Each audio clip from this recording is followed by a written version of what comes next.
Good viewer, you are watching Xirtus. This is because Xirtus makes you feel good, makes you feel fulfilled. You are enjoying this. You will continue to watch Xirtus for a long time to come. You want to subscribe to Xirtus, and you will. You will like and subscribe and share. You will tell your friends. Tell your friends about Xirtus. Your friends will come to like Xirtus, much as you are liking this right now, as we speak. Thank you for subscribing to Xirtus. See, that was easy.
So long as I'm in this Oval Office.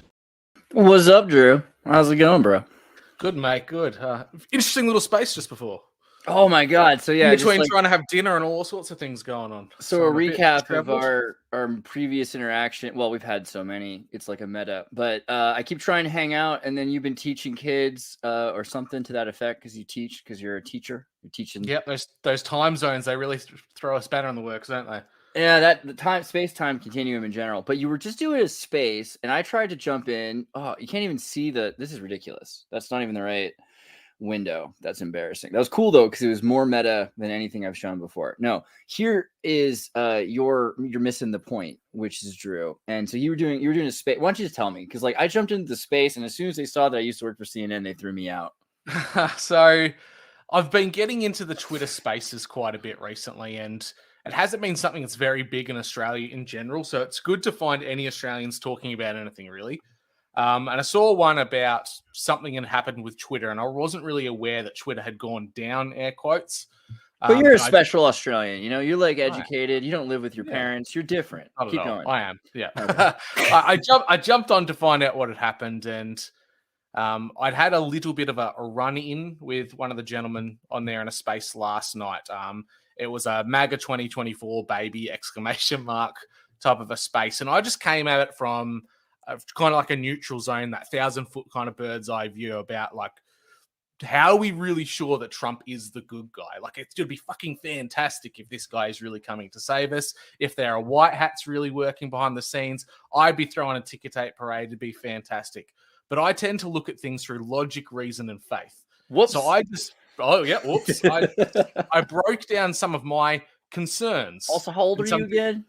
I'm 35. Yeah, so you're not 25. You know what I mean? You're not 15. Like a lot of what I heard in that felt like this is my first rodeo talk. A lot of these people, it was like this is their first rodeo. You know what I mean? Like I don't know. As someone who's like stood in the presence of Darth Sidious, has been like a meter from Trump several times, I feel like it's a little funny hearing Australians talking about Trump the way that they were. But yeah, I'm sorry, continue, because you were being kind of critical. You were not being critical. You were being what's the word? Analytical. Analytical, and you were looking for potential issues with the math, right? I guess That's right. So it was just asking the questions of how do we know Trump's the savior? How do we know he's the good guy? As we know that throughout history, politics has been gamed, it's been played. The left and the right have been used against the people since time immemorial. Since they threw the whole idea of democracy at us, it's been gamed and played out. So Ziggy, throw up a picture of the Scottish right bird. What do you think, Ziggy? I'm just gonna start saying Ziggy. That's not right. Scottish right? No, not Scottish Terrier. There he is. Okay, so you got the left wing, the left wing, the right wing. Yeah, and we know what Albert Pike said. He said, "When they need a hero, we'll present one to them." I actually quoted that, and that kind of, I think, pissed a few people off that I would question Trump in any capacity. Yeah, that was weird. And so it was funny because on two levels, because there's like a kind of a pun there, because like, is Trump right? And then so that was why I jumped in, because I wanted to ask the question, is he right as in right wing, not just correct? Because I mean, he's not. Like, I know plenty of Republicans. They're not, like, Republicans have changed, you know, like you could almost say the party was dying when Trump came into power. But this idea, this cognitive dissonance of the Rhino thing. Oh, by the way, do you like my artwork of the super kangaroos, safety kangaroos? This is beautiful. I made this song just for you, actually. Yeah. The safety kangaroos. This is about you. And fighting the rhinos, bro. Safety kangaroos. Safety kangaroos. This is gonna be big. It's gonna be bigger than lightning dogs. Safety kangaroos.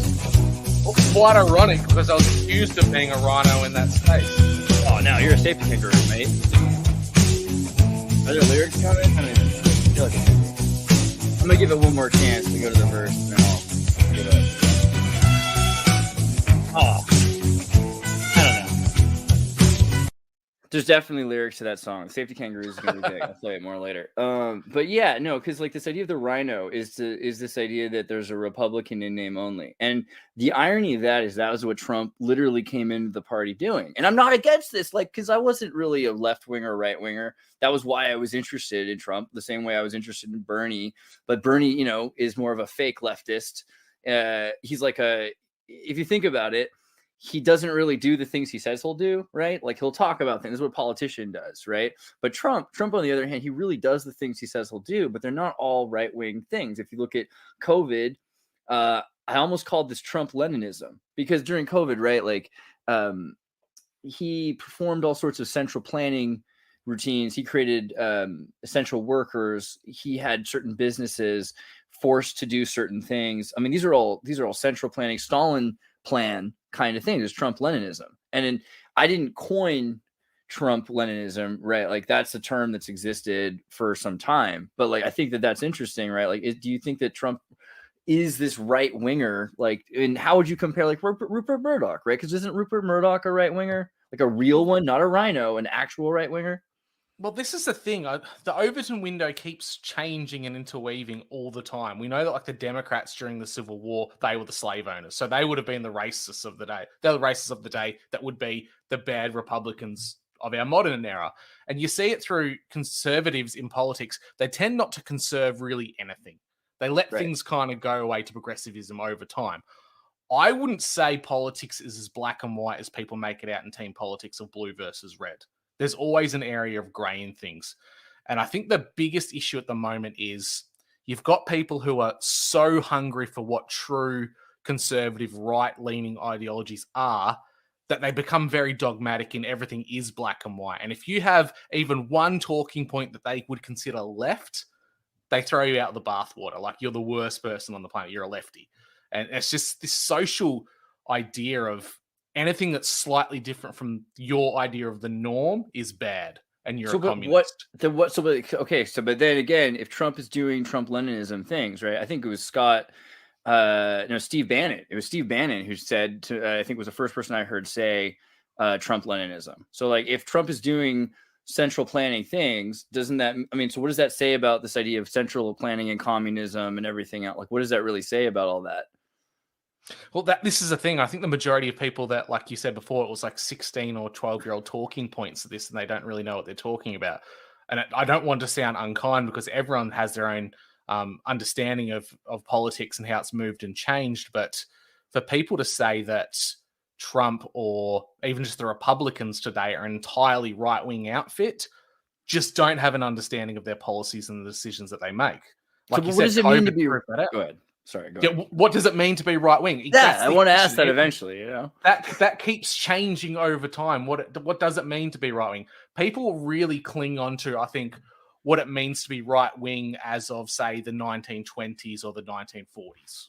That's right the idea, wing, bro. Let's be right wing for a day. There we go. Purple, it's like I don't know. The idea of being right wing just seems kind of funny to me because it seems very temporal. Like, are you going to be right wing or are you going to be left wing? Is really like what decade it is, right? Like, as soon as your generation's been left wing for 20 years, that becomes cancelable. And at a certain point, let's say you've been upset at the old norm, so you've wanted to liberate the wealth or the ideologies, and now you've got your thing. Now you want to conserve what you've achieved.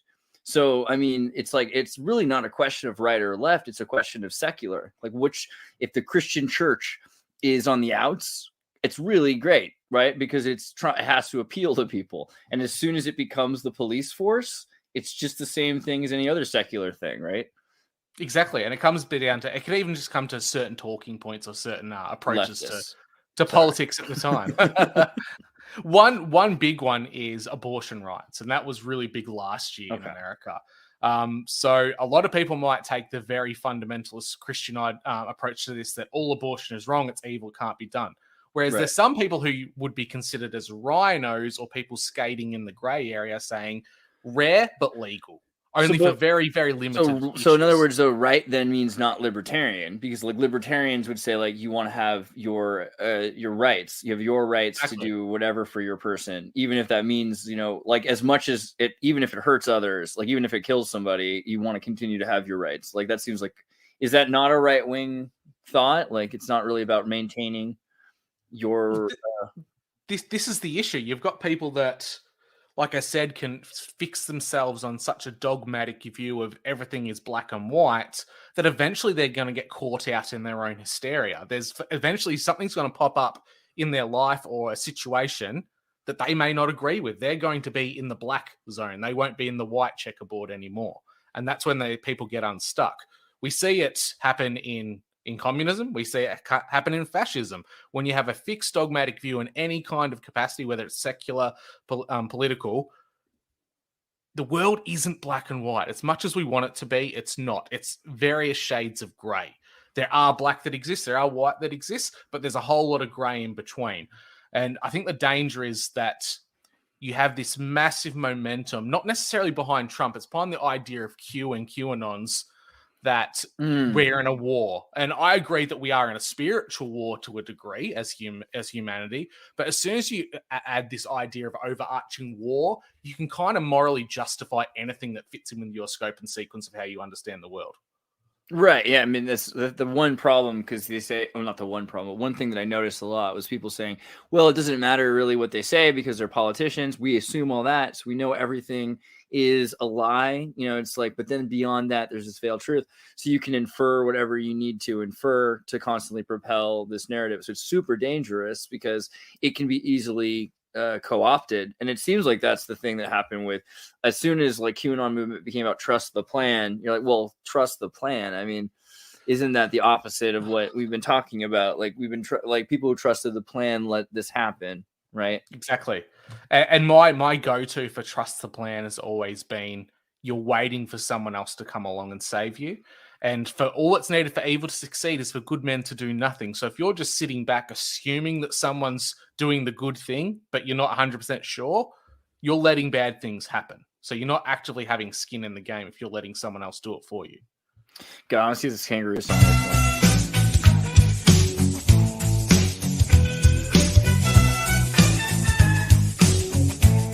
They're going to guard us from the world. It's like that new wave kind of, like 1991. I think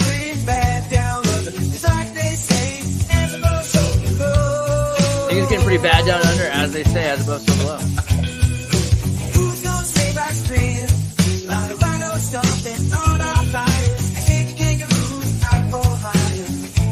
I I can't completely get what he said, but something about the rhino to kangaroo. I think the point is that rhinos as a concept, though, we still have this idea that we have to deal with Rupert Murdoch. Is he a conservative? Because isn't that kind of the true conservative? Like Americans have this idea as a conservative as a guy who just like is trying to buy a house. Isn't somebody who already bought their house and has a castle and trying to conserve it? Isn't that person who doesn't want anything to be up to discussion because he's built his Republican state and has his authority? Isn't that what the right really is? I mean, not to say it's bad, but I mean, it's not good either. A true conservative wants to conserve what they already have. They don't want any kind of change in that whatsoever. They don't want anything to deviate from what they've established and then what the norm is. I think the idea of rhinos is... It's such a hard thing to narrow down because I get so pejorative.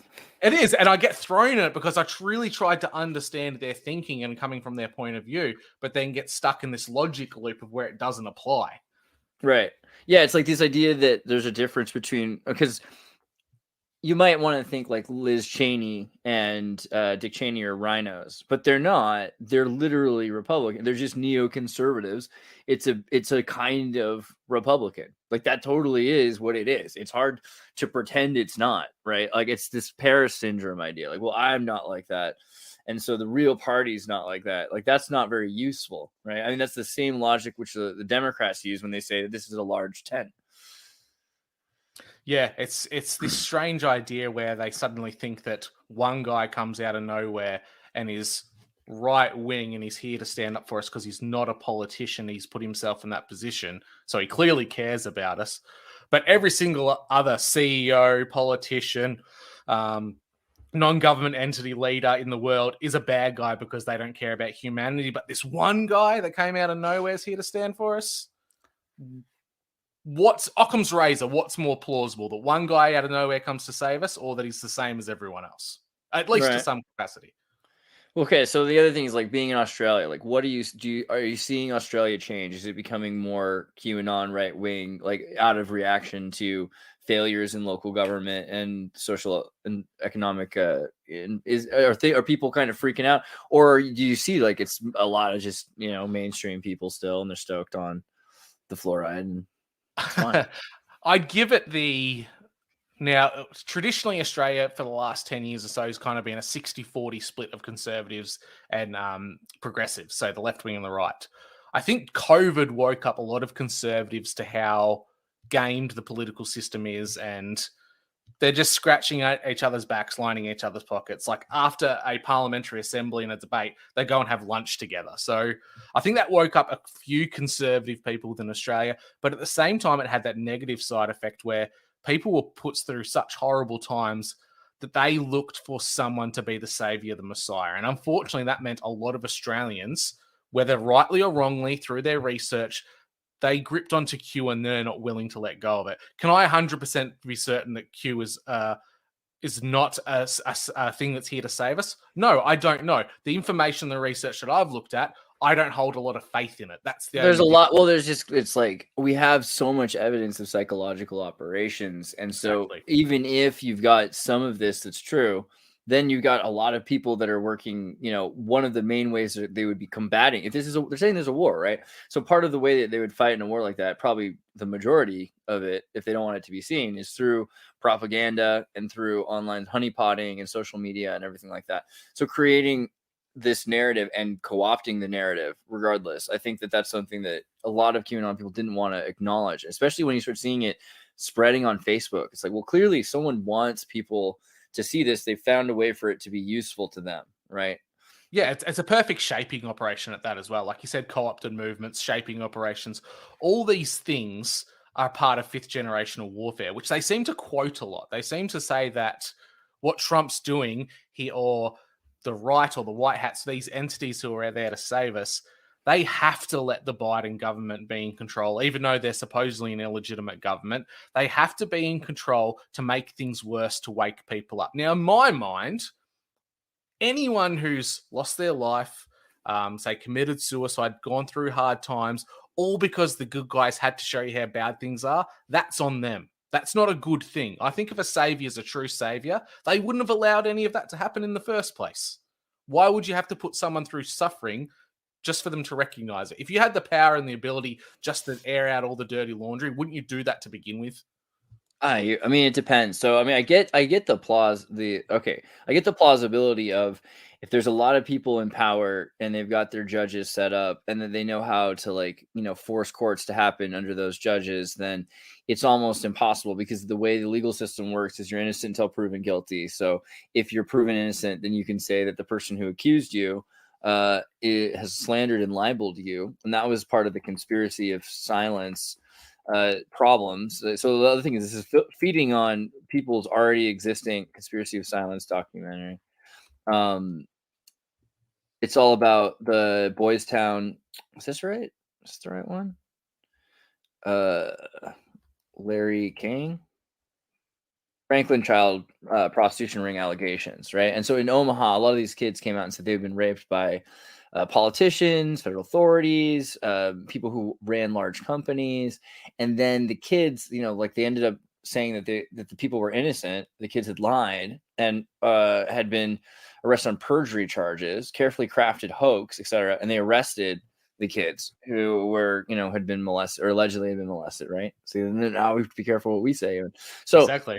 See why QAnon, the idea of like, well, you need to engineer this behind the scenes. The problem also is I didn't follow it after a certain point because it got to a point where it's just like, okay.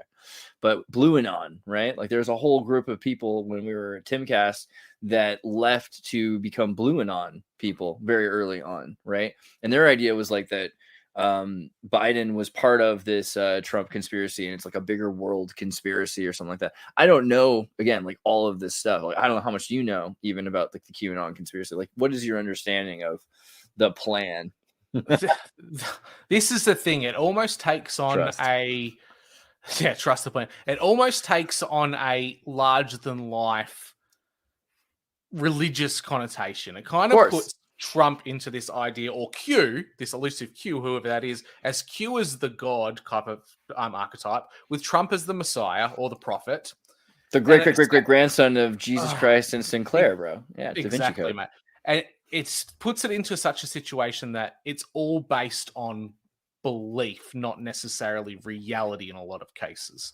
And I think you might have had a straw that broke the camel's back where something just became too outlandish and crazy, and you dropped off the. I just don't like trust the plan, because trust the plan is kind of like go home. You're not. It's like in military where you're like they don't respect you enough to give you the classification, like the clearance. If you don't have clearance.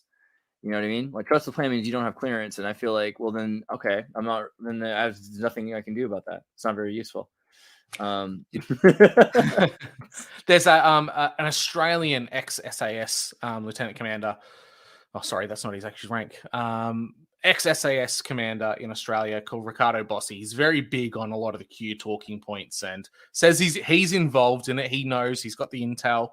Someone asked him a question on one of his lives one day about chemtrails and the shit they're spraying on people. And he said, nope, you don't have to worry about that. We've taken control. What's being sprayed in the sky now is to take away all the damage that's been done through previous chemtrails. So don't look up. That's funny. One of the things, though, I've heard about that, there is evidence that a lot of the chemtrails are starting to be better.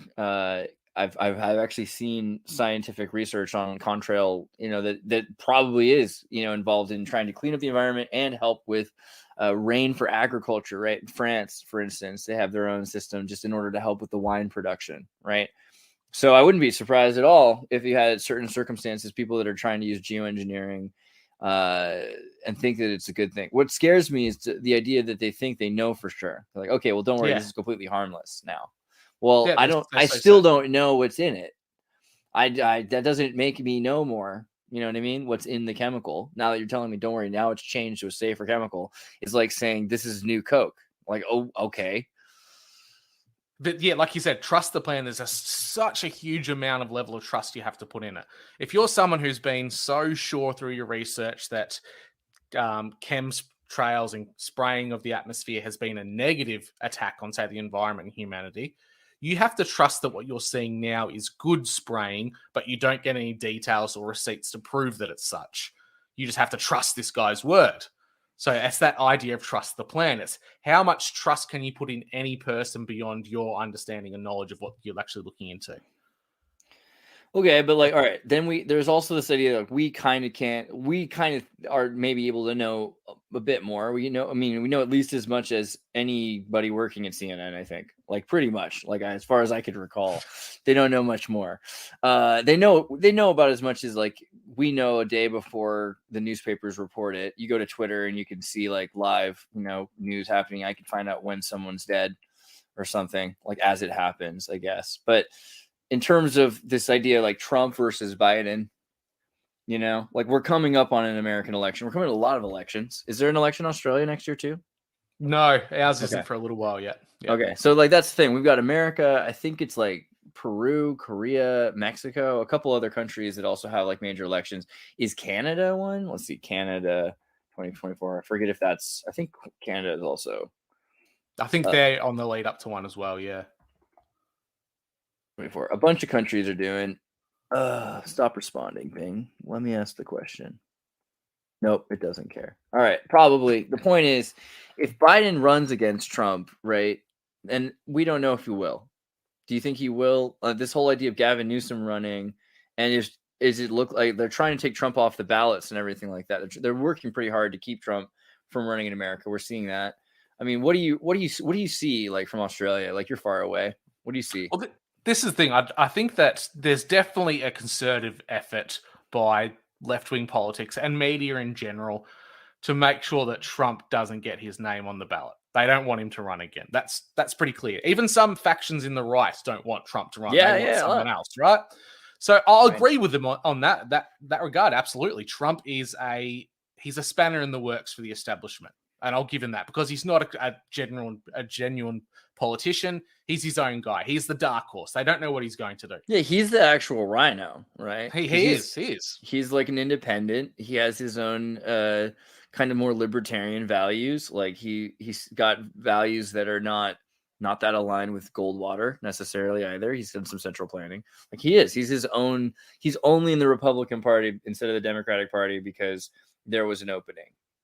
Right. Absolutely. And his history shows that he's had Democratic alignments early on in his career. He's rubbed shoulders with Democrat Party members, even speaking in certain press conferences early on in his career. They asked if he'd run for president. And he said, something along the lines of, I'd think about it and it'd probably be a Democratic. Yeah. They didn't have a position for him. Arguably, you could say the left has gone so far left that they no longer align with the views he had. So he kind of had to go to the Republicans. And that's why we see that Rhino kind of approach. He's purple. He's not red and he's not blue. He's purple. He's a perfect combination of the two. I don't think they could possibly stop Trump from getting in. I think he'll keep fighting these. It'll go to the Supreme Court with these states that are trying to block him. Like Colorado's done that. I think other left-leaning states will try to do the same. But all that's doing is that's ensuring an echo chamber of states that wouldn't traditionally vote for him anyway. If we start to see that happen in swing states in America, that's when there might be an issue for Trump. I feel like that he's the only option for them to go ahead for the Republicans. As for the left, for the Democrats, I tend to think it will be Biden, but yet again, I think it's his health. I know a lot of people have been saying that even in the last election, he won't serve a full term. No way, he's too old. Well, we're starting to see some real cognitive decline in him of late, like really bad stuff. Yeah. So whether he gets in and his running mate takes over, whether they put someone up last minute, it's hard to tell. It's going to be a very interesting space to watch. It's going to be a whole schmozzle next year in American politics. The build up to that election is going to be amazing. It's going to make the last election with the big one with Hillary and Trump look like a kindergarten play in comparison. This one's going to be great. What do you mean about RFK Jr., right? Because like one of the things we brought up is he kind of can choose which states he campaigns in and kind of pick away at either Trump or Biden's votes, right? Like he can kind of help decide who gets elected by, who he takes votes from. Yeah, and this guy, you could argue, is also another Rhino because he can quite easily step in between the Republican and the Democratic talking points very easily. He has the name, the Kennedy name. He says a lot of things which are very like pro-MAGA American things, but at the same time, he has a lot of progressive left-leaning ideas that he promotes. So he's someone that can walk both lines very easily as well. I know there was a lot of talking points early on that imagine if he was Trump's running mate. Wouldn't that be amazing? That would definitely be a stage show to watch if he ever became somehow Trump's running mate.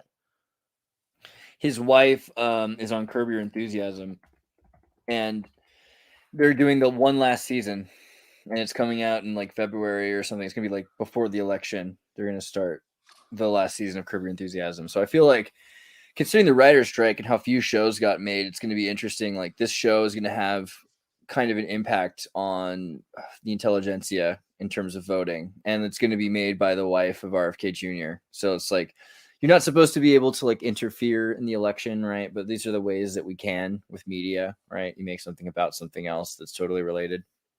Where politics and culture feed off one another. It's like a circular loop. What one does impacts culture. What culture does impacts politics. It's that kind of that loop that keeps feeding on itself. So if they push a kind of narrative or a message in that show, that's going to be taken up by some people, which you could define as undecided voters. There's a lot of people are very manipulated just by culture and media in general. So that's a place to watch for sure. Yeah. I don't know. I just kind of, the main thing I've been thinking about is just like, because of the election, just so many people are not able to get we don't have debates. We don't have this. I mean, not really. We don't have the same kind of media anymore. And last election, it was so many people were locked into their, I don't want to hear from you, so I'll just block you. And so there's these echo chambers. And now we have like AI, right? And so more and more people are talking about like the worries of post-truth. Like, we're just going to get more and more fed what we want to hear. Like, do you see that? Like, what do you see like this election turning into? Do you see it being like the most or the least legitimate election? It depends on where things go. I know that the Restrict Act has been spoken about in the States. We've got the hangover from January 6th still. We've got ideas of AI and misinformation and disinformation. That's been spoken about in the Western world in general, but it's going to be a big focus in the States. And it could go either way on the election.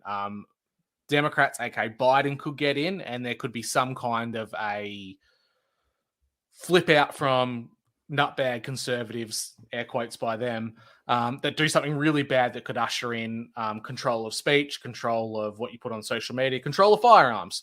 It could also go the other way. It could have Trump could get in, and some purple-haired lefty could try to assassinate him or do some kind of big attack, and the same things could be put in place. This isn't a political a team A or team B thing. We know that both sides of politics want to control what we can and can't say. Even in America, the land of the free, home of the brave, where you have the actual amendment for free speech, which my country only has an implied version of that. Well, like, remember, at least ours is an amendment. It's still just a change. It could easily be changed again. Yeah. Yeah. So I think that there's an idea that this election cycle for the Americans is going to dictate where the Orwellian kind of 1984 future goes into, how hard it's going to be brought in, how fast it's going to be brought in. Either way, it's going to happen. Is it going to happen over the course of a year? Or is it going to happen over the course of 5 years? I think that really depends on which group gets in. So, okay. So you see that it's just like they're trying to transition us into this technocracy, and it's whether or not we're ready. Almost a techno-feudalism. Australia's ahead of the game on this. We've got a misinformation, disinformation bill being put through Parliament in the new year. This was originally the brainchild of our Conservative government, who didn't win the last federal election, but the Labor, our left wing, did. Lo and behold, the Labor government have tabled it, and they want to bring it through now. Now, on its face, the Conservatives are against it for the publicity of it all. But really, if they've tabled it in the first place and wanted to do it on their own terms, they're not really going to vote against it because it's useful for them when they get back into politics. It's a case of just what's the disinformation? Absolutely. And so this is the thing. Like, so a Rhino is somebody who is trying to break the party because everyone has it but them. But what is the misinformation, disinformation camp? Like, what is this what is the doctrine of this bill? They can stop fake news that we make, Yes. real news? Yeah, so the idea is it's a fight against misinformation that was shared during, say, our recent referendum for the voice to parliament. They said a lot of fake things about the UN, the World Economic Forum, swayed people's votes. So we need to protect people online from misinformation and disinformation. Now, it's interesting that the woman that's behind this once worked for Twitter, who got the arse when Elon took over. She wants to give herself ministerial powers, the same powers as a politician, with the ability to call any person or organization to a panel to question them over misinformation or disinformation. Wow. If you do not attend, you get a $9,000 per day fine. If you don't attend, you can face up to 12 months in prison for a first offense and longer. So it's very much up in the air. It's like a truth czar, essentially, what they're trying to bring into Australia. A truth czar. I mean, so like, how crazy is that? Because it's simultaneous to people trying to make all this AI art, and I mean, most people don't. Again, like, it used to be even that you'd have people come to your town and you see a politician in person and they'd campaign. Now you never even have the real experience. It's literally only their presented avatar, their presented persona, their superego. So what is it even about truth anymore? Like, how are we going to know what's true when most people's experiences have nothing to do with reality anyway?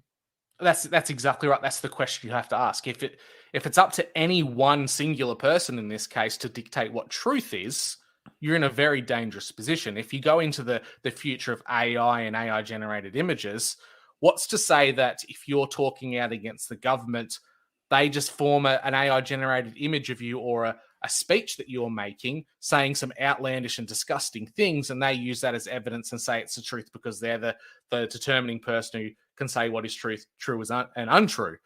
They've got this weapon at the ultimate control. If they can dictate what reality is, they've got the ultimate power in this. Then we live in Running Man. Is that the right one? Is that the right movie? That is Running Man. It is the plot for Running Man. It is? Is that the one where like they have like fake news videos about him? Yes. Okay, just making sure. Yeah, I feel like we haven't put that on YouTube for free in a while. You know, don't want to remind people. What else is going on in China? What else is going on? I saw someone just said southern China. Someone asked Drew about Chinese buying land and ports in Australia, please. So that'll work. What do you think about that? So China has been a very big influence in buying property within Australia.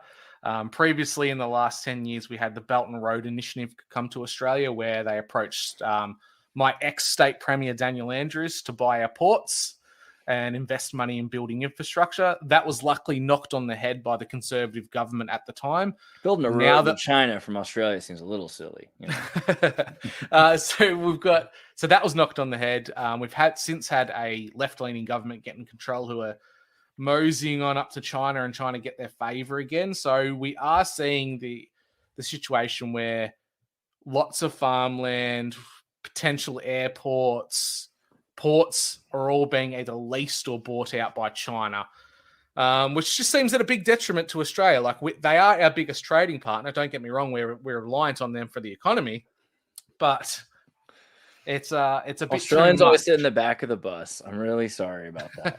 It's because you guys are up really late. Oh, you know what I can do though? I don't know if Stoops is awake, but I know an Australian who might be awake right now, and I'm gonna throw him a link too in case he's. Oh, beauty, get him on. Let me see. Where is he at? Stoops. There he is. 5 minutes ago. Get in here, mate. Okay. Australia, China. Did you see Pine Gap? Do you know, like, Pine Gap for Americans is kind of important. It's our pseudo secret NSA base, and is it in the North Territory? Is that where it's at? Yeah, it's in Central Australia. So essentially it's the CIA's playground in Australia that we don't have any real access to. We provide them with plenty of intel, information, and resources, but we don't really get anything out of that in that deal. It's kind of like the Five Eyes. Yeah, what did you expect? All of us work together, but America gets the results of it, and then America feeds it off to Israel. So, you know, I feel like really Britain. one-sided relationship. I feel like Britain gets more out of that, and also, you know, who I'd really. Yeah. I don't want to do this here, but like New Zealand, hello, like. Come on, let's not do this here. But but Pine Gap, I mean, so I saw a show about it a while ago. Did you see the Pine Gap show?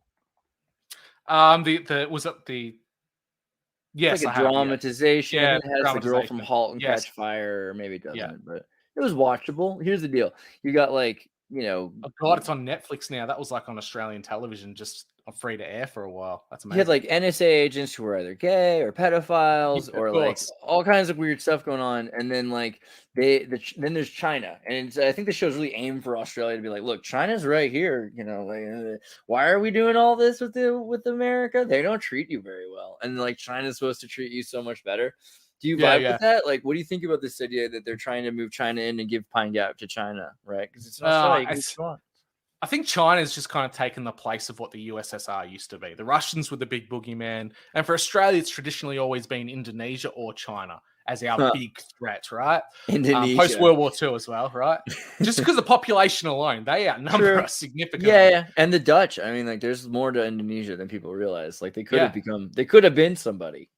Yeah, that's right. And as Australia being a British colony, they had rivalry with the Dutch back in the day anyway. So it has Yeah. that historical precedence.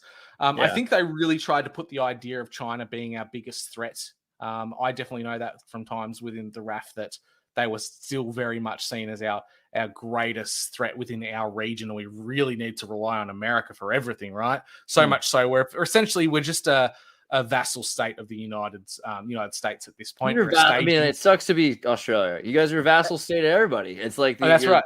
the Brit. Like, so that's the other thing. What about the British government? Like, just firing in 1970 something. They like fired the Parliament of Australia. Right, the Queen. Isn't this true? Like the Queen of England. So the Queen there was a stalemate in Parliament where successive bills were trying to get put up in Parliament and passed. And it was Okay. like a hung Parliament. So nothing got through. So the Governor General, who was acting on behalf of the Queen, which is really the highest form of office in our country, dismissed our Prime Minister at the time and forced it to an election.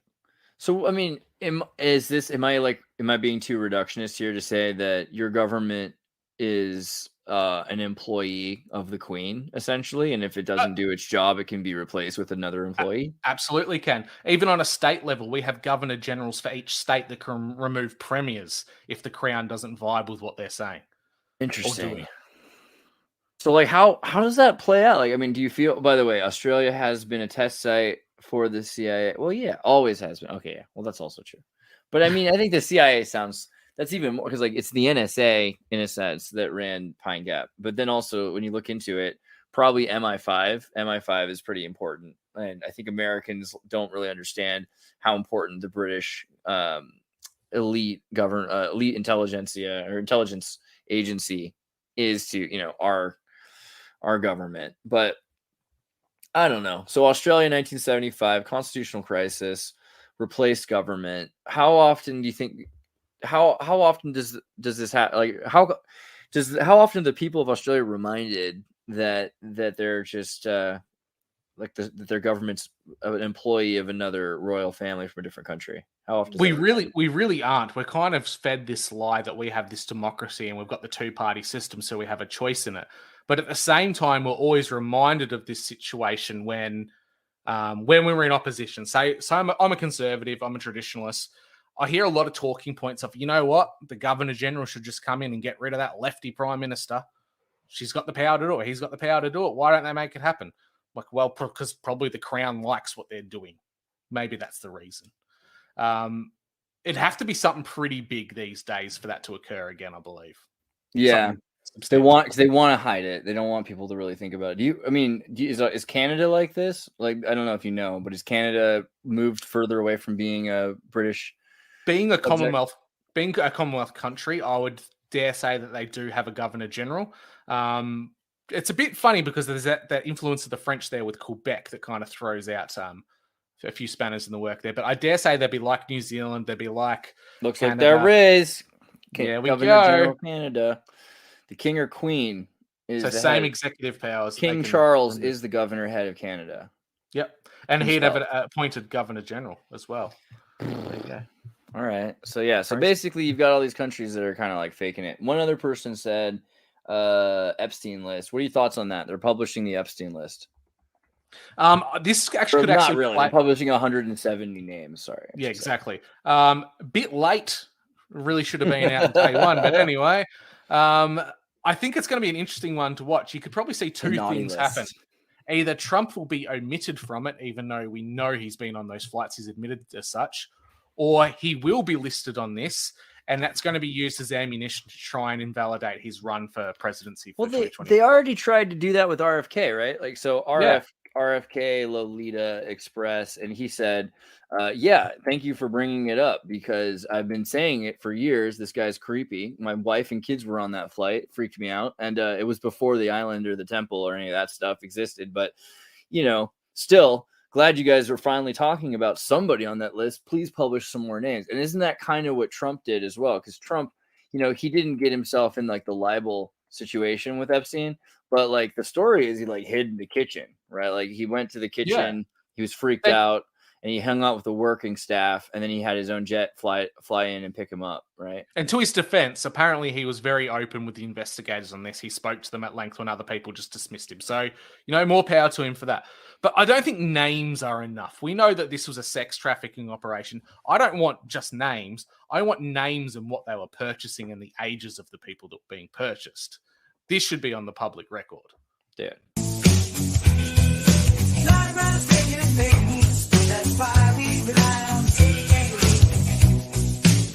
I can really feel that being a real show.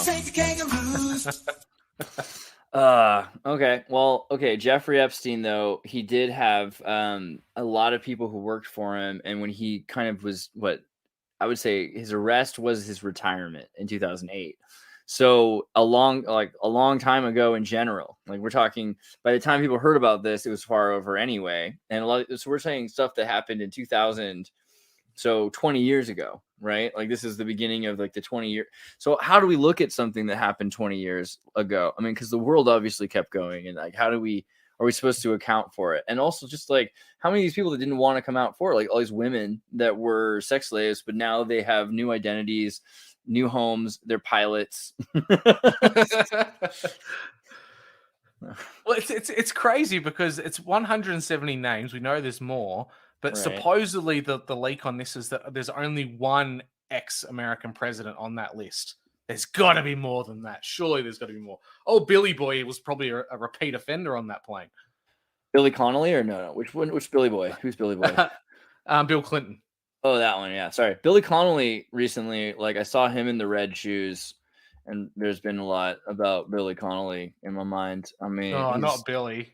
Even Billy. I love Billy. I don't get me wrong. Like I don't want it to be true, but that's my newest fear. Bill Clinton, though, I mean, like, dude, that's the thing about QAnon. Okay, like it feeds on everything so well. Have you seen the movie The Society? No, I haven't. Oh, dude, I recommend this movie. No, this isn't it. Hold on. 1989 Society. It's really popular in Europe for some reason because it just makes more sense to Europeans. But it's about an American boy who's raised in this mansion in Beverly Hills, and he has these nightmares about his family because he just feels different from his family. And the psychologist is trying to help him with it at his rich school, and he just keeps having nightmares about it. And you know, his family, they're not like the same as him, you know, like they're like his sister's blonde, his dad's blonde, he's like dark haired and stuff like that.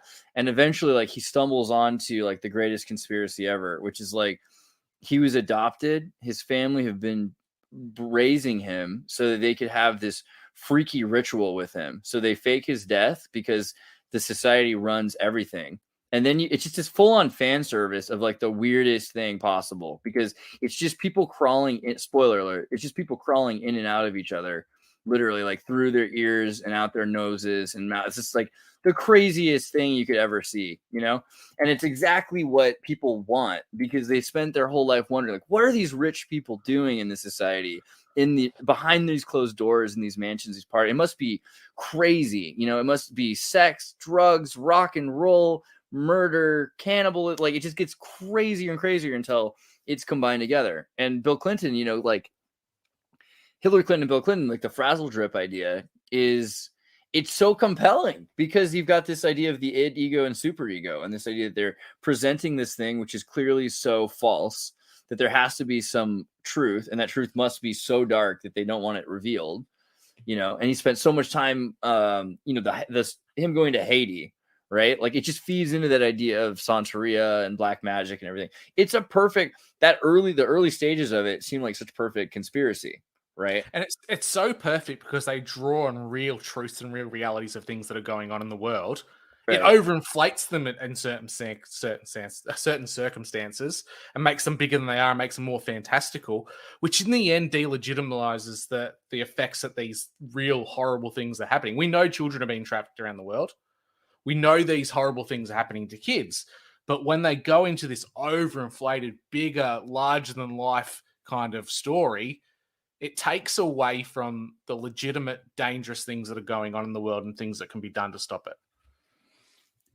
I just like, but the question also is like, what is real and what isn't real? Again, with that whole truth and disinformation thing, because if people seeing it isn't enough to get people to react to the real thing, it's like chocolate playing blood in a black and white movie. Like maybe we need people to latch onto their abstract fears in order that they care enough about what's happening to kids, because they can't. It's because the truth is that violence and evil, like evil, is inconceivable unless you've experienced it. So now, like, if you've seen that movie It with the clown, right? I think that's an interesting example because It clown John Wayne Gacy. No one seems to really do you probably have done this, but the connection, the John Wayne Gacy wore clown outfits, and the amount of money, like he could have been licensed, and he would have had, like Stephen King would have had to pay.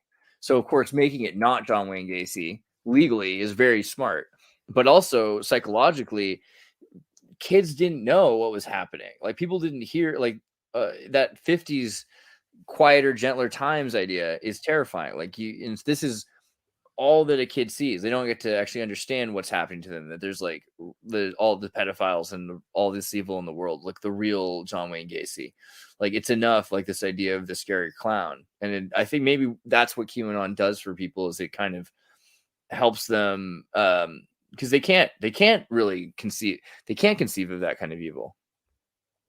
Yeah, no, it sounds so cliche. It takes the blinkers off for them to some degree. It gives them the closest thing they think they can approximate to what true evil is. But like you mentioned before, they can never really conceptualize true evil unless they've experienced themselves. They're getting tertiary information at best. It's not even secondary information. So like, what is real evil? And like, because clearly it's existing and it's happening all around us. Like what is the cause of evil? Why does it exist everywhere? And how, I mean, do you see it? Like, how close is the QAnon narrative to reality? I mean, elite people are able to get away with being evil, right? People that aren't able to be, can't get away with it are punished, but people that can, they just kind of continue to excel at it, right? Yeah, it's rules for thee, not for me. We've seen a case in Australia recently where a police officer was drunk driving his service vehicle, crashed it, going 100 kilometers over the speed limit. He got his name blocked in the public record and sealed away for 40 years, and anyone who speaks about it will face jail time. We've had a celebrity who is well known amongst the circles in Australia accused of rape, and their name has been sealed away and they can't be spoken about on the public record. If it's the average person, their name is plastered all over the place. So it's that idea of evil. We already know it exists in those metrics already. It's how far does it go beyond the reality of what we see in the day-to-day? That's the question. Because it becomes a much more philosophical and theological question as to how do you narrow down, define what evil is. Evil in itself, I think, it infects everything. It's those tentacles of like global control. It can feed into every facet of our lives. It's to recognize that that's the key. And it's just something that I think once they've experienced themselves, they can't unsee it. But to look for it, that's like finding a rabbit in a needle in a haystack at times, because it can be so varied as to what evil is and to what level evil is being used. Do you think that there is evil, or is evil the absence of righteousness and godliness or something? Like, is it its own thing, or is it the absence of good? I come from this from a Christian perspective. I think that humanity has the ability to be evil under certain circumstances and under certain influences. I think that we aren't the perfect ideal creation. I think we were intended to be, but because of our fall, we have sin within us, and unfortunately we are subjective to that. And we see that on such a small level on how politicians can be corrupted through greed, corrupted through sex scandals. Any type of thing in the average world that you can see evil taking place, I think it's outside influences. Very rarely we do see the schizophrenic psycho killer that kills people, but then we go to find out through our research that generally they've been under MK Ultra programs or some form of government operation. But and that was who the influence hasn't? itself. But who hasn't? Yeah. Maybe they went to university and then decided they were going to mail a few postal bombs into certain places. But I think ultimately there's an impact or some kind of influence people would be under, whether it's subtle, psychological or physical, for them to be evil. Goldstein, someone said earlier that Trump reminded them of Emmanuel Goldstein from 1984, right? Like he's reading this book, and Emmanuel Goldstein is sort of the enemy of the state of Oceania, and he's got a book on, the theory and practice of oligarchical collectivism, and talking about like the evils of the state. And it turns out that he's kind of a controlled psychological operation of Big Brother himself or themselves, right? Do you think that is there some truth to that? I mean, because Trump did start out as running as a favor to Hillary Clinton, right? As a favor to Bill Clinton for this. And then the story goes that he said, no, I'm going to do this on my own. And they do seem to hate him and everything. So is that true? Or how much is Trump the Emmanuel Goldstein, or how much is QAnon the Emmanuel Goldstein? Yeah. Well, this is the cautious approach that I come from it with, that you have to throw up that, like, play devil's advocate. Either he is the savior, the guy that's coming to help us and is the political answer, or he's a shaping operation. He's there for a reason. He's being played to attract people to throw everyone off and take away from what really could be used as someone to gather around. Arguably, it's a situation where he was being used as a psyop, playing both sides. But we can see that people lost faith in politics a long time ago. A lot of people woke up to the two wings of the same bird analogy, and they needed a popularist. So he's the popularist. He comes in. He's not a politician. He comes in. He has great sayings like, I'm going to drain the swamp. He has so many great talking points. I'm skeptical as to whether that's genuine or not pre-written for him. God, I did a thing. I don't know if I still have it on here somewhere. I probably deleted it already, but I had this thing where Trump was talking. I think it's gone now, but basically it was like the Seinfeld, he's like, yeah, what's the deal with these paper straws? Like, are we using these? Have you used these? Have you seen this? Have you heard about this? Like a Jay Leno thing. And it's like everything he said for the last year or so, it was like a Seinfeld shtick bit. And it was brilliant because he's like, we're going to get rid of these paper straws. It's like every little thing is like a joke, and it's something that we're living with that's zany. It's perfect, So he's a sitcom president. Yeah. I'm just waiting for the laughing tracks in the background half the time. I recently started trying to watch some of the episodes of The Apprentice because I hadn't really done that before. It's particularly this Celebrity Apprentice, right? Because there's a couple people like I wanted to see, because I think when Tom Green was like, as a Canadian actor, they tell you don't talk about politics, and in America, like especially, but like I feel like it's hard not, like it's weird me not talking about Trump because I literally worked for him. I know him, I've met him, and he fired me, and so like it made me want to see how The Apprentice worked. And it's interesting because The Apprentice is a pretty cool show. He's showing you how he would go through and fire people, which is literally what his shtick was in Washington. I'm going to go through Washington and fire people. Right. But like, how much do you think that that's a lie? How much do you think that that's not real? Or do you think that there's a lot of truth to it? I mean, looking at the people he hired people that needed to be fired. Is that keeping your enemies close? Is that what he's doing? What is the deal? I think that's the argument that they use. He needs to keep certain people in circulation so they can show the world how dangerous and how evil they are. They need to expose the stench in the swamp. That's the idea that I see put across quite a bit. But at the same time, if you're going to drain the swamp, just bloody drain it already. The idea of the white hats are coming to save us, well, you could turn around and say, well, they're not doing a very good bloody job of it at the moment because things are progressively getting worse and worse. And that, again, everything can fall back into trust the plan. It's all meant to happen. This is going to be really good. I'm the best president ever. This type of stuff that's it's meant to happen because you have to see it happen. It's like almost like a revelation of the method. You have to see the craziness before it can be solved. But I don't know. The logical thinking of my brain just goes, why are we just letting this happen? It's like watching an old lady get pushed over down the street and you go, oh, that's a bad guy. I'm going to tell the police about him at some point, but not today because I need to see that old lady get pushed over first. I won't intervene. Yeah, I mean, so it seems interesting because if you don't, you could be like, okay, it's all a lie and like it's all a bunch of nonsense. We shouldn't really be worried about the election, and these people, you shouldn't vote because you're giving power, you're submitting to the system or something like that because it's an electoral college anyway. But then, that doesn't mean you can't influence, right? Like this is us influencing what the politics are. You're influencing the United States right now. I mean, we're basically Russian bots, So I gotta wonder, like, is the best thing to have Trump win? Like, do you think, isn't that arguably, I thought it was better. I liked it better than anything else. Hey, don't get me wrong. I think anyone except the senile Biden is a good choice. And on paper, I think that Trump is a better choice than Biden. The economy was better for the US under Trump. But I think at very least, I think Trump ran for presidency the last time as a bit of a laugh at himself to see how far he can get away with it. And he kind of just fell into the job and he kind of still sitting in the Oval Office going, shit, what do I do now? Because I didn't actually plan for this to actually happen. And it's kind of happened. He was just getting through. What does that say about the conspiracy theories of the world? Because it's like, would they let it happen? Like how much did people have to want it for them to go against themselves and say, okay, well, we'll just have to let him be president? Yeah, that's the thing. I don't think there's any one answer. And we could sit here and we could critically analyze everything to the nth degree, but I don't think we're ever really going to know.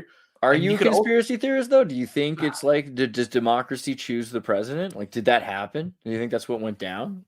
I think people are selected and not elected. Yeah. And the idea is maybe Trump was, hey, it couldn't be something as simple as... It would have been the first time ever. There's a little group of elites sitting around a table deciding how the world's going to go, and they go, let's put a celebrity in the White House. Let's see what happens there. Or let's just let this play out for a little bit and see what happens. They could be bored. They could have ate their 15th baby of the day and they just don't have anything else to do but watch America implode, and they just want it to happen. I don't know. These people are sickos. They could do anything. But it could also be a pendulum because you swing and it causes people to swing back. Exactly. So like picking Trump is something where it's like everyone thinks it's so great, but so little is accomplished, and there's so much reaction to it. Yeah, it's the pendulum analogy that something swings so far to the right or the left when it eventually has to come back, and it comes back pretty hard, especially when they push left-wing ideology really fast, really quickly, what we would call wokeism today, that the swing back to conservative rightism is going to be pretty harsh. But at the same time, to control that, all you need to know is to be ahead of that pendulum, how to control it, how to play things out, noticing when it's swinging back. And I think a lot of people are catching on to that. They're noticing the pendulum swing. They know what's happening now. They're a bit more switched on to geopolitics than they were in previous generations. Did you ever use woke as a positive term? Like, didn't we used to say woke was like 20 years ago? Couldn't we have said like, oh, that's pretty woke? Or I can't even imagine now, but I feel like woke didn't mean what it does now. Like it used to be like a good thing. I honestly can't remember woke being used outside of this context. Yeah. Awake you hear a lot, especially within our circles. When someone's awake, they've got the blinds have been pulled back and the blinkers are gone. They can see what's happening. Woke just kind of came out of nowhere. It's a good little buzzword. I'd love to be the person who's getting paid for that word being used repeatedly. I just want to rebrand it. Like, I feel like woke shouldn't mean numb and deaf and blind, It should mean being awake and aware and alert and empathic and having of empathy. It's a problem with the word woke. Like woke should be like you and me talking about this. It shouldn't be Young Turks. Yeah, it's almost toxic progressivism. It's taken away the good points of being progressive and made it this negative thing. Maybe we should we should culture block. Instead of calling it woke, like you said, the deaf, dumb, and blind approach, we should call them callers, like Helen Callers, because they really don't know what's going on. That's true. Yeah. Like, I feel like if we're going to be calling them something, like it's a Keller. I don't know. What do you think about Helen Keller? Like, do you think Helen Keller was a conspiracy? Do you know that one? I know the generality around who she was, but I haven't looked into the conspiracy side of things. So of like whether she's basically the correct or not. generality is like she's a deaf, dumb, and blind girl, but she got to touch the World's Fair. She's the only person allowed to touch it, and she had all these things to say, but they were all like communist things that were written down.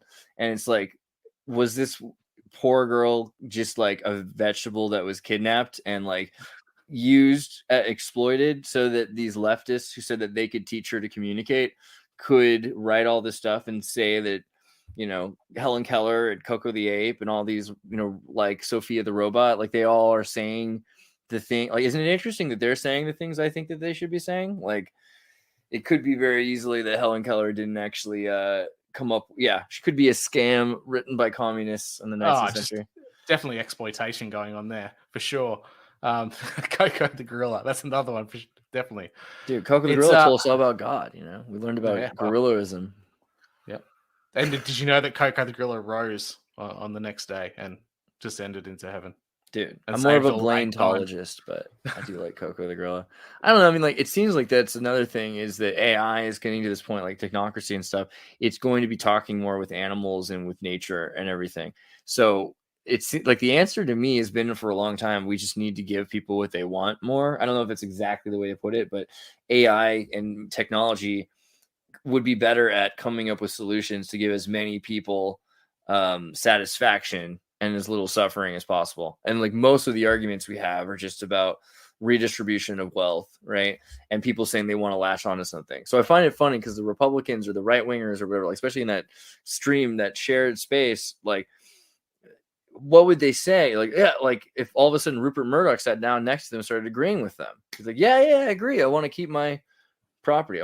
I don't want anyone to redistribute what I've already stolen from Aborigines. I agree with you. You know, like, I feel like that's the thing. Like, we do need some redistribution, maybe not from the worst of the elite, like running it. But I mean, this is pretty messed up distribution of wealth, right? Like the way that certain billionaires control everything is this is what led to the collapse in the 1890s, right? Yeah, it's the idea of that we're moving into that technocracy and the people who would on like in that space you said at the moment disagree with people based on their idea of party lines and black and white. But if that person was to come into that space and agree with them, I think they'd have that cognitive dissonance where their head would spin and they wouldn't be able to really understand what's going on. Yeah, totally. And what would that's the question? Like, what do they do? Like, do they have to immediately realize and disagree with themselves without understanding why they disagree, but just know that they're supposed to? Or do they start to try to understand the nuances? Because at a certain point, like, redistribution of wealth becomes a question. And it's something like, it's not just of wealth, it's it's like the ecosystem. At a certain point, you've got a biosphere. You got things you got water and nutrients and minerals that are moving from trees to mushrooms to plants to corn to South America to China to chips to frozen foods in Europe back. I mean, it's this cappuccino economy. We're going to have to start learning how to deal with less entropy. And it's the only way to do that is perhaps some sort of, maybe not centralized planning, but internodal planning, right? Like some sort of... Even the idea of redistributing law in itself and who can be held accountable.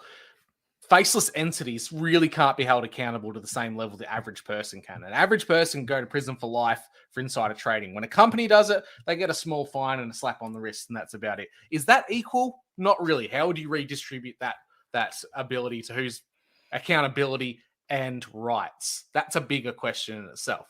Yeah. No, that's actually interesting. Like, explore that a bit. Like, how do you redistribute rights? Like, I mean, because not everyone has the right. I mean, the idea of pursuit of happiness. That is, like, I guess this idea of like socialism, education, even, right? Like, how do you? I mean, we only in the United States have public education because of the Second Amendment. It started out as a well-regulated militia, and that was what well-regulated meant, essentially. So I wonder about this idea of positive government. Like, what do you think the responsibility of positive government is? So this kind of gets into the weeds of, do you have government provided healthcare?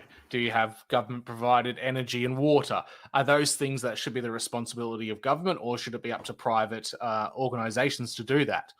I'm more tiptoeing along the lines of like legal representation, quality of outcome under the eyes of the law, because there's very much there's a schism when it comes to the average person on the streets, an elite or a corporate high flyer, and then nameless entities like corporations. There's a whole variation as to what people can be found liable for, sentenced for, charged for, fined for. It varies across those, but should there be an equality to that? But at the same time, it becomes a means tested thing. If it was equal, the average person on the street would have a huge multi-million-dollar fine like a corporate CEO would, or a entity. Or it flips the other way. There's a $900 fine for the person on the street, and there's also a $900 fine for the big wigs on Wall Street. It doesn't equate. So the idea of equality under the law is so nuanced. It have to be in certain circumstances as well. And I don't think there's any clear answer at this point. It's something you could ponder on and postulate about till the cows come home. I like managerial theory. Like Marxism as managerial theory was when it started to make sense to me. So like you look at like Ayn Randists in California and you think, well, they're not leftists, but a lot of Randists run big tech companies. And so you'll see things like, for instance, OpenAI spending billions of dollars on servers so that you can run ChatGPT and Bing, like Microsoft spending billions of dollars. So you can run Bing Create for free. Right. I mean, you can pay to do certain things, but for the most part, a lot of that stuff, what they're doing is they're immersing you in the drug so that eventually you're addicted to the drug and then you'll need to buy the drug. Right? It's a classic way to exist. Right. And the other thing is, you know, if you were to build like a business, you feed your slaves, you feed your horses. It's Owenism, you know, so managerial theory, it makes sense to have your socialist system because that's the most efficient way to take care of your workers. They all go to bed at the same time. They all get up early in the morning. Their kids are educated, so they know how to run the machines in the future. George Bernard Shaw wrote The Intelligent Women's Guide to Socialism, and in it he says, the rich can avoid the plague until the poor get the plague, and then everybody gets the plague, right? So it becomes like socialism isn't necessarily without its utilitarian selfish values. You know, there's reasons why like you might in a otherwise perfectly fine circumstance not want social medicine, but if there's Ebola outbreaks and there's you know, COVID was more legitimate or something, then it would make sense to have like some sort of a social defense, right? So I find that kind of interesting also, just this idea that we think of socialism as this enemy of free market economy, but really it's like a mechanism of sustainability, and like it kind of has to come into play at some point, some amount of social corporate responsibility. Yeah, you look at social medicine that happens within Australia, the United Kingdom, and Canada, because we're Commonwealth nations, we've all got that commonality. That arguably you could say that's that type of social medicine system that exists to keep the population healthy enough so they continue to contribute to the system and provide taxes and revenue so that the country can keep going economically. Because if you've got unhealthy workers and people who are constantly sick, they're going to have more sick days, their productivity is down, their kids are probably going to miss out on school. It compounds into a point where they're not actually a net positive benefit to, say, the economics and the continuity of a country or a nation state. So it's that side as well. Have you ever seen Greystone Plays? He just did, it was a while ago, but like he built a lawless anarchy and it turned into a perfect utopia in the simulation. We call it Washington plus more coffee. And there was just, the rules were the humankind, the rights to health, dignity, and non-discrimination, private property with the limits of common good, strict enforcement of private property. He changed that too, right? And then laissez-faire. He removes like any amount of limited government powers, individual freedom, just complete laissez-faire. And so as it rose up, you know, these businesses started to expand.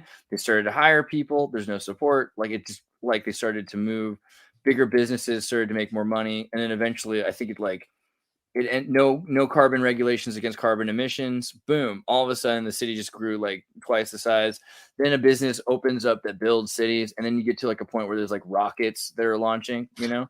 And it's just, I find that like, what do you think about this idea of like laissez-faire, anarchy? Like, can that lead? Like, does that make sense to you? Is that going to track? Is that going to get to a point where, I mean, sure, people will die, but like, is that the best? Is that nature? Is that how nature gets to the peak of evolution is laissez-faire capitalism?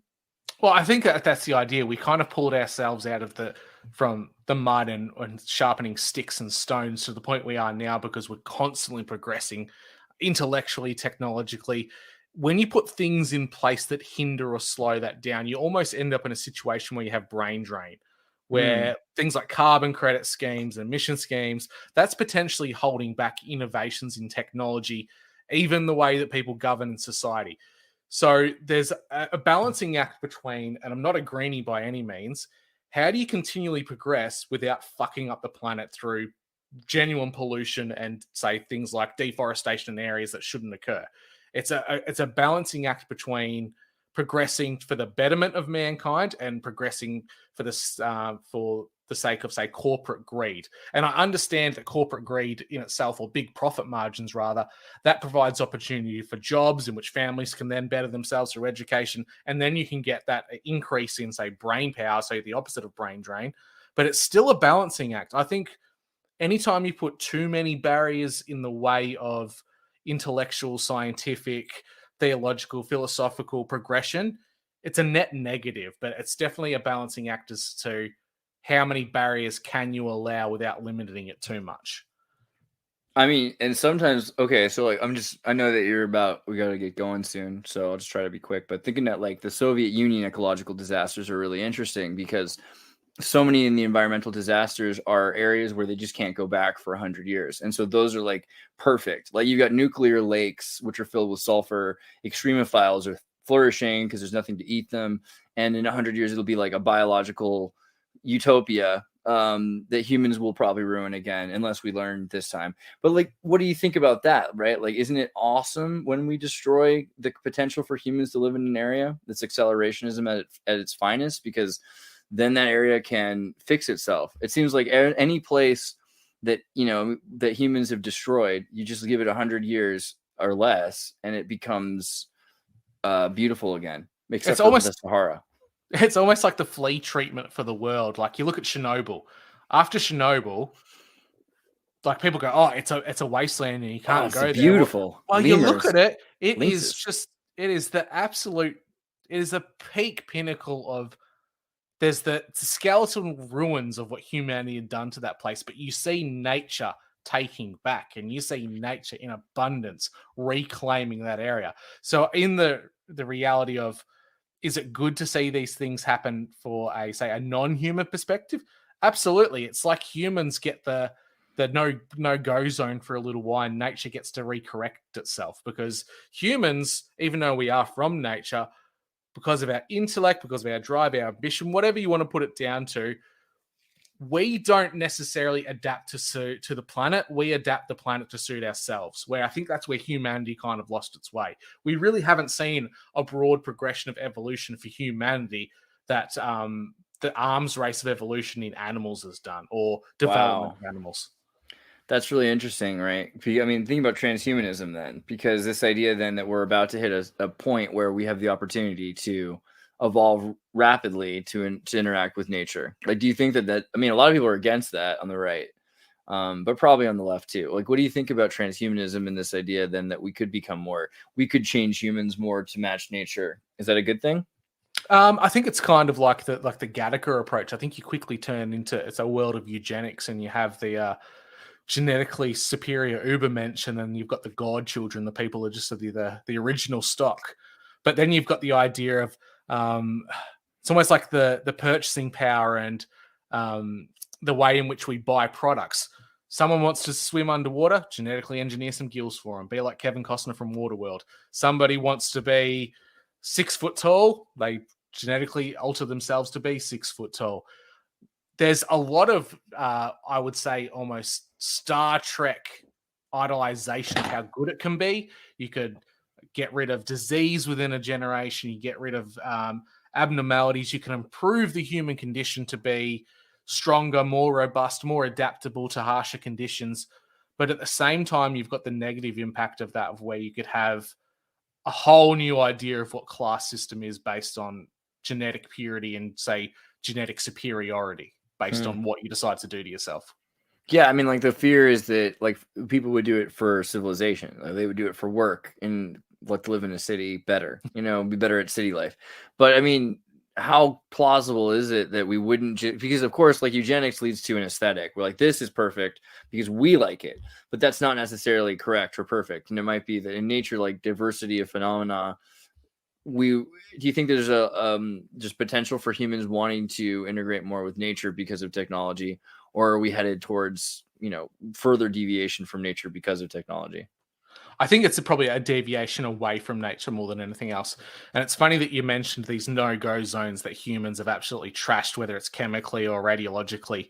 What's to say that they don't start, say, altering humans to be able to go back into those environments, and then those environments no longer have a chance to bounce back from humanity because we're suddenly just where we have an absorption rate of say radiation instead of vitamin D. We need radiation to survive in those areas, and they put people to work back in those places. Or someone is completely free from the effects of chemical spills in an area that's been completely used as a dumping ground for like 300 years.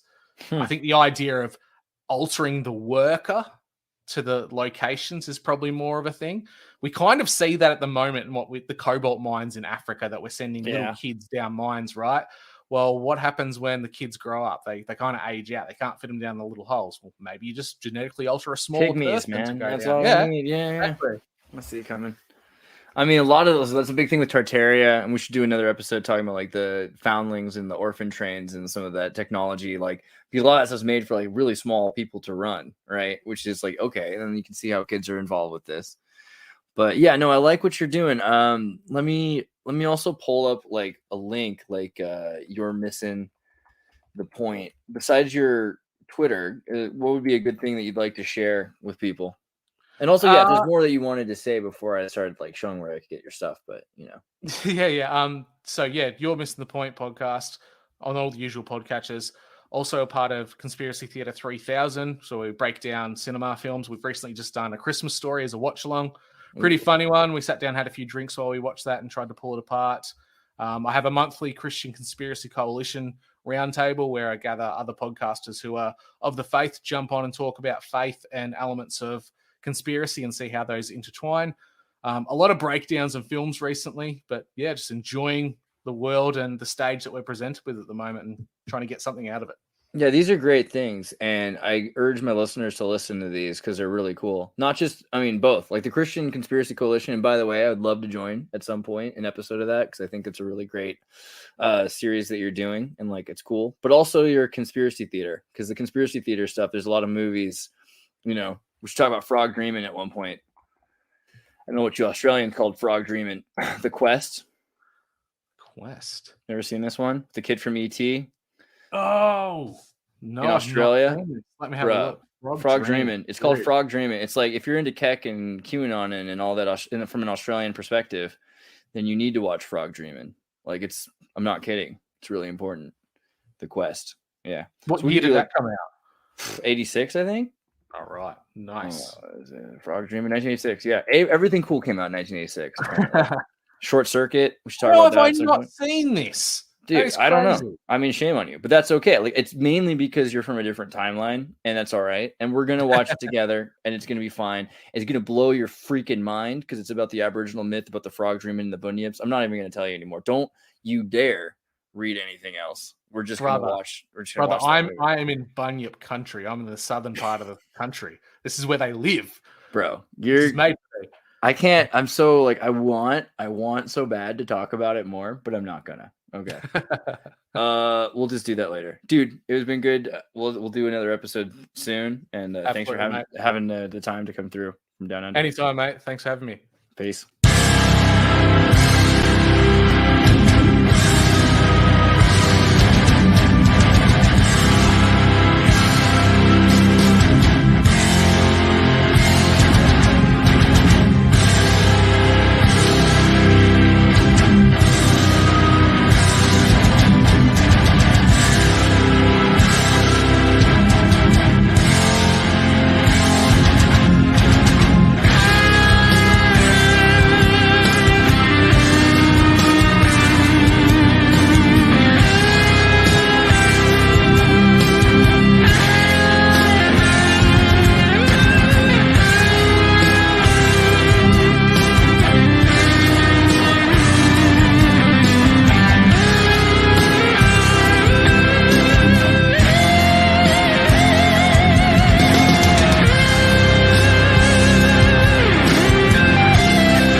so long as I'm in this Oval Office.